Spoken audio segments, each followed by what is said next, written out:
Halo Sobat Petani Ekspor, berikut adalah cara untuk mengurus Certificate of Origin atau SKA ya, Surat Keterangan Asal. Pertama kalian masuk ke websitenya SKA, Kemendag ya.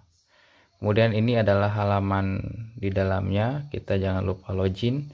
Kalau kalian belum punya akun, registrasi dulu ke Dinas Perindustrian Perdagangan terkait di daerah kalian masing-masing atau di tempat domisili usaha kalian. Nah, seperti ini tampilannya, ada jumlah permohonan baru, jumlah request revisi, jumlah pengiriman ke SKA ya. Jadi untuk mulai pengisiannya, kita mulai dari jumlah permohonan baru ya. Klik di sana.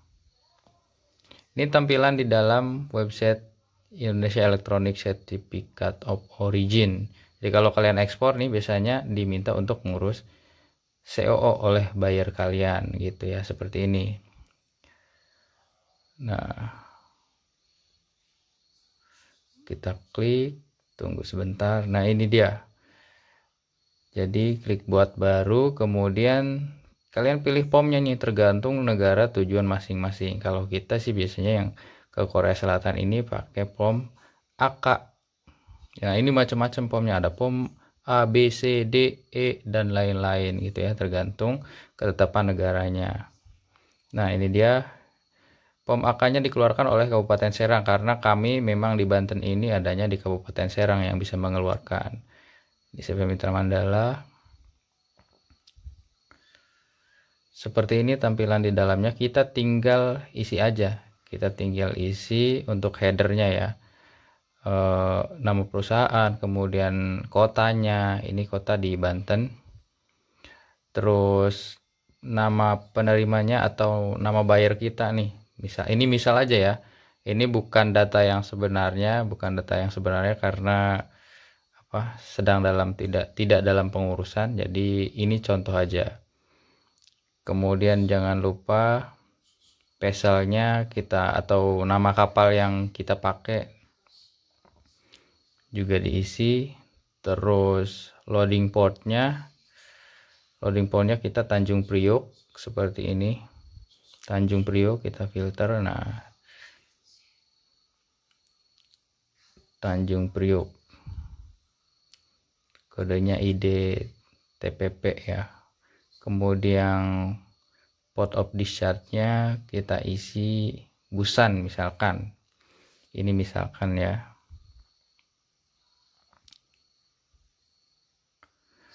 Nah, jangan lupa isi negaranya juga, Republic of Korea. Kemudian port of discharge-nya kita isi Busan. Busan ini ada beberapa juga, tuh lihat, ada South Busan, Busan X Busan gitu, atau Busan Newport gitu ya, tergantung spesifikasinya di Busan mana. Nah, kita tinggal klik get. Terus jangan lupa departure date diisi, itu tanggal keberangkatan ya, sesuai dengan BL yang sudah keluar. Jadi kita bisa isi Certificate of Origin ini, data-datanya kalau BL sudah keluar. Kalau belum keluar, kita susah juga buat input gitu. Dokumen yang harus disiapkan banyak sih, semacam commercial invoice, packing list, NPE, PEB, terus sama BL, itu aja cukup. Nah, ini kalau salah satu yang terlewat ya, kalau ada yang centang merah, ada tanda merah, bintang merah tidak diisi, biasanya nggak bisa di save datanya. Jadi kita harus isi lengkap nih, walaupun cuma simulasi aja ya kali ini. Nah, addressnya kita misalkan Bangsan Market di sana ya. Seperti inilah proses pengurusannya. Jadi ini bakalan berguna banget buat buyer kita di luar negeri, karena kalau dengan adanya Certificate of Origin ini, jangan lupa tanggal. Nah, baru save data. Dengan adanya Certificate of Origin ini atau surat keterangan asal, biasanya berlaku tuh perjanjian-perjanjian di setiap negara kan. Gitu. Jadi kalau originnya dari Indonesia bekerja sama dengan negara Korea misalkan, jadi biaya masuknya murah atau pajaknya gitu. Nah kemudian ini GUS-nya diisi biasanya diawali dengan nomor invoice ya, nomor invoice sesuai yang kita punya, kemudian tanggal invoice, kemudian ini shipping marknya biasanya kita pakai MMPS palm sugar 1/44 sampai 44/44. Kemudian quantity of package-nya misalkan 44 nih. Nah, si quantity-nya juga dalam bentuk apa kita harus di sini nih ada kodenya juga. Misalkan karton, kodenya CT gitu. Jadi kita tinggal kit-kit aja sih. Nah, ini yang jadi krusial nih, HS number. Banyak teman-teman yang tanya tentang HS number. Nah, kalau HS number biasanya untuk sugar ya, untuk gula, untuk sugar biasanya 1702 gitu. Klasifikasi ke belakangnya itu beda-beda. Salah di sini. Di sebelah sini di kodenya 1702. Klasifikasi berikutnya itu meliputi jenis barangnya ya, lebih spesifik, atau regionnya karena di setiap negara malah ada yang berbeda gitu. Ini yang biasa kita pakai, biasanya sudah ada tuh 1702 9099.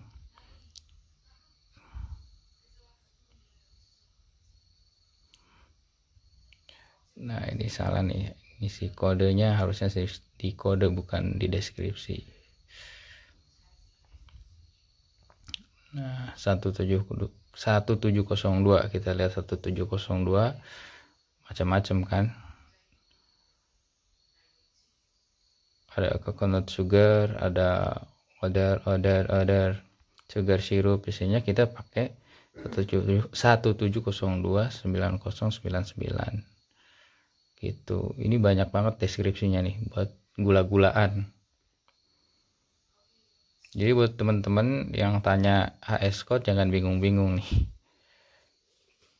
Biasanya 4 digit terdepan biasanya jenis produknya, kemudian dua digit berikutnya itu klasifikasi produk.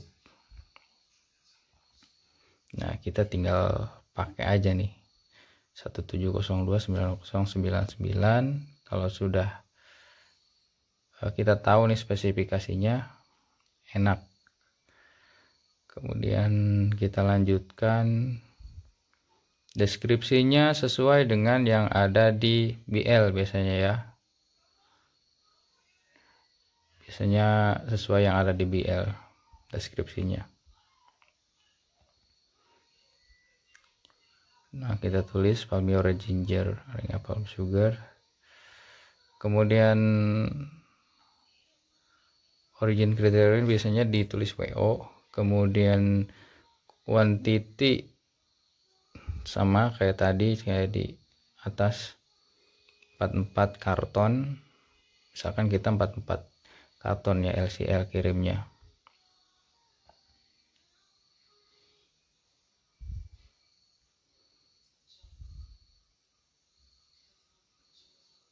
Nah ini sebagai gambaran aja ya teman-teman, bukan jumlah yang sebenarnya karena kita sedang tidak urus juga. Cuma masih banyak yang tanya nih, gimana sih cara pengurusan COO, prosesnya. Ini gross weight nih.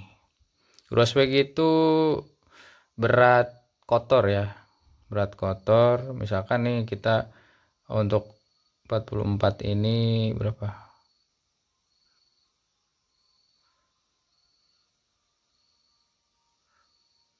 1100 ya, 1100 berarti tulisnya gross weight-nya 1120 gitu, 1 ton 120. Nah ini kodenya KGM, kilogram. Kemudian net weight adalah berat bersih, berat bersihnya 1100 misalkan, seperti itu. Nah kemudian FOB value nilainya harus sesuai dengan yang ada di PEB NPE ya. Misalkan 6.000 US dollar, misal ini misal contoh aja. Nah kemudian save data, save goods.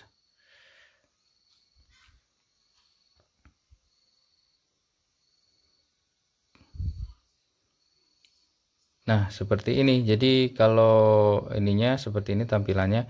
Kalau misalkan kita mau edit, tinggal klik aja. Di sini ada buat ngedit ya. Kalau misalkan ada yang salah-salah, diperiksa lagi.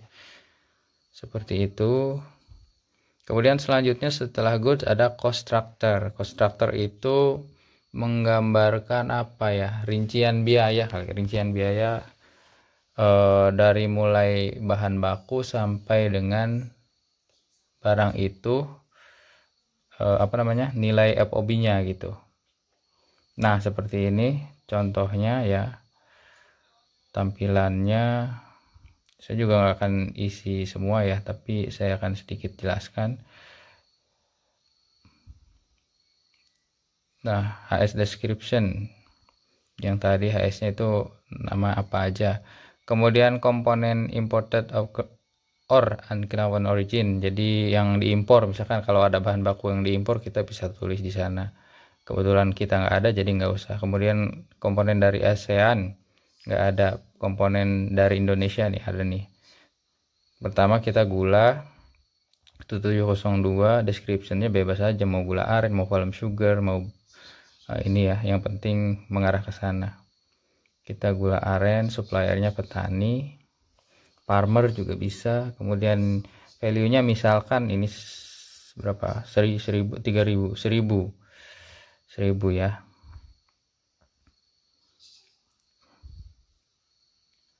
Kita coba tulis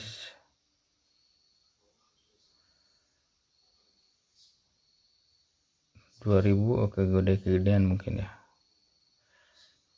1000 aja deh, 1000. Terus oke, terus komponen yang lain selain gula aren misalkan jahe ya, atau ginger. Ini cari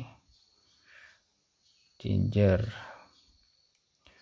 filter enggak, ginger aja, nggak pakai red. Oke, nah ini dia biasanya nih yang kita pakai. Oke,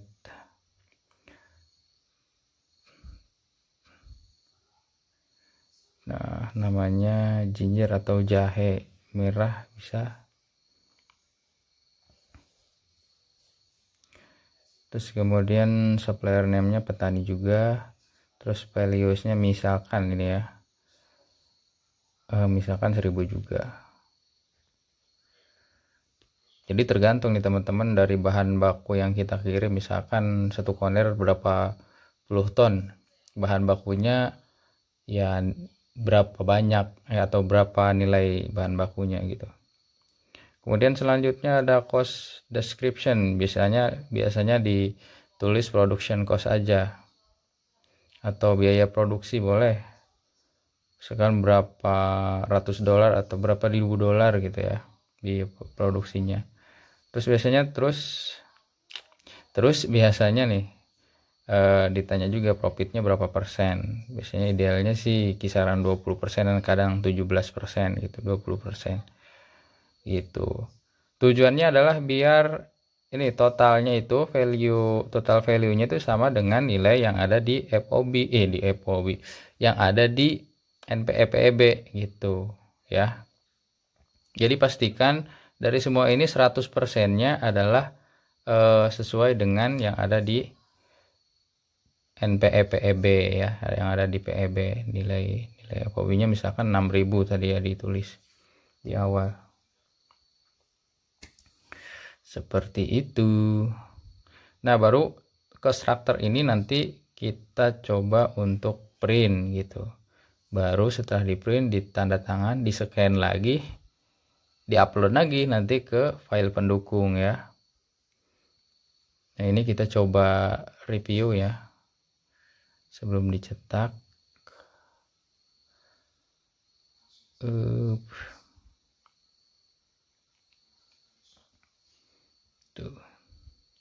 Jadi yang belum punya akun harus registrasi dulu ke Disperindag setempat yang ada di domisili usaha kalian masing-masing. Nah, ini dia bentuk constructor yang di print nanti seperti ini. Jadi nanti kita tanda tangan tuh signaturnya, nama kita itu di situ Bukhori. terus di stempel, nanti kita upload lagi di dokumen pendukung ya, di website ini juga nanti setelah ini. Nah gitu. Nah kita klik upload pendukung. Di sini ada invoice yang diisi adalah nomor invoice-nya, kemudian nilainya 6.000 misalkan, terus apa namanya, tanggal dokumennya, tanggal dibuatnya, terus upload filenya scanan ya, hasil scanan. Kemudian ada BL, sama juga nomor BL-nya, kemudian tanggalnya, kemudian upload ininya, soft filenya ya, BL-nya di scan dulu. Kemudian ya biasa NPE, PEB sama juga. Terus ada packing list, ada cost structure yang barusan kita buat, itu di print terus di stempel, di upload ulang seperti itu. Kalau sudah semuanya, save data lagi. Save data, baru kemudian kita kembali ke home. Nah, kita lihat ke bawah. Tutup dulu. Kita lihat ke bawah. Ini jumlah permohonan baru nih, ada 2 nih, harusnya 1 ya. Mungkin ke klik tadi, keluar dulu. Nah, ini dia tampilannya seperti itu. Jadi kita tinggal, kalau sudah datanya sudah dipastikan lengkap, tinggal dikirim aja kirim ke IPSKA nih, yang centang hijau ya, centang hijau seperti itu.